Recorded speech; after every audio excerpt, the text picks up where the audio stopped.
नमस्ते। आर्यावर्त की कहानियाँ में आपका स्वागत है। हम पढ़ रहे हैं श्रीमद् भगवद गीता का 11वां अध्याय विश्वरूप दर्शन योग, जिसमें भगवान श्री कृष्ण अर्जुन से कहते हैं कि हे गुडाकेश, आज यहाँ पर एकत्रित सब चराचर जगत को मेरे इस रूप में देख लो, और भी जो कुछ तुझे देखने की लालसा हो वह भी तू मेरी इस देह में देख ले। अब श्लोक क्रमांक 8 से। श्री भगवान उवाच न तू मां शक्यसे दृष्टमनेनैव स्वचक्षुषा दिव्यं ददामि ते चक्षुः पश्य मे योगमैश्वरम। परंतु तू इस मानवीय दृष्टि से मेरे इस स्वरूप को देखने में असमर्थ है, इसलिए देख न सकेगा। अतः मैं तुझे दिव्य दृष्टि देता हूँ। इससे मेरे इस ईश्वरीय योग अर्थात योग सामर्थ्य को देख।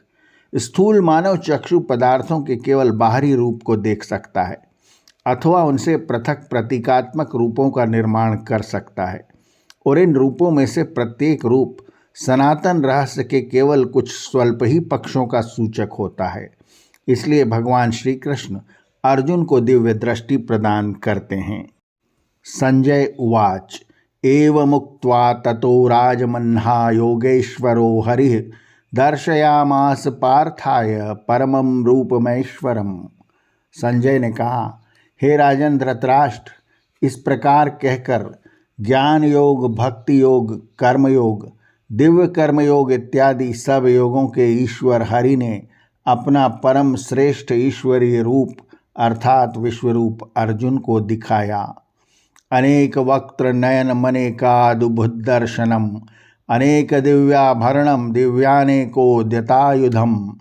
उसके यानी उस विश्वरूप के अनेक आँखें, मुख और अनेक अद्भुत दृश्य दिखाई पड़ रहे थे।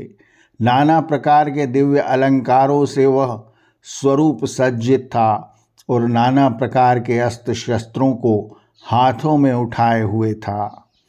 दिव्य माल्याम्बरधरम दिव्य गंधानुलेपनम सर्वाश्चर्यमयम देवमनंतम विश्वतो मुखम। अनंत सर्वतोमुख और सब आश्चर्यों से भरे उस देवता को दिव्य सुगंधित उबटन लगा हुआ था। वह दिव्य पुष्पों की माला एवं दिव्य वस्त्र धारण किए हुए था। दिवि सूर्य सहस्रस्य भवेद्युगपदुत्थिता यदि भाः सदृशी सा स्याद्भासस्तस्य महात्मनः।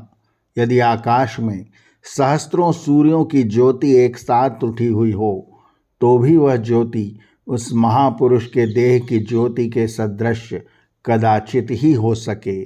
तत्रैकस्थं जगत्क्रस्तननं प्रविभक्तमनेकधा अपश्यद्देवदेवस्य शरीरे पांडवस्तदा। जब देवाधिदेव के इस शरीर में अनेक प्रकार से विभक्त बटा हुआ सारा जगत अर्जुन को एकत्रित अर्थात एक जगह सिमटा हुआ एक दृष्टि में दिखाई दिया।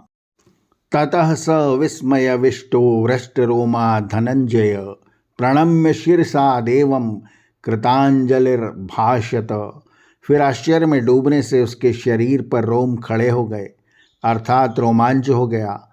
ऐसी स्थिति में उस विश्वरूप देव को श्रद्धा भक्ति सहित मस्तक नमाकर नमस्कार करके एवं हाथ जोड़कर अर्जुन ने उस देवता से कहा।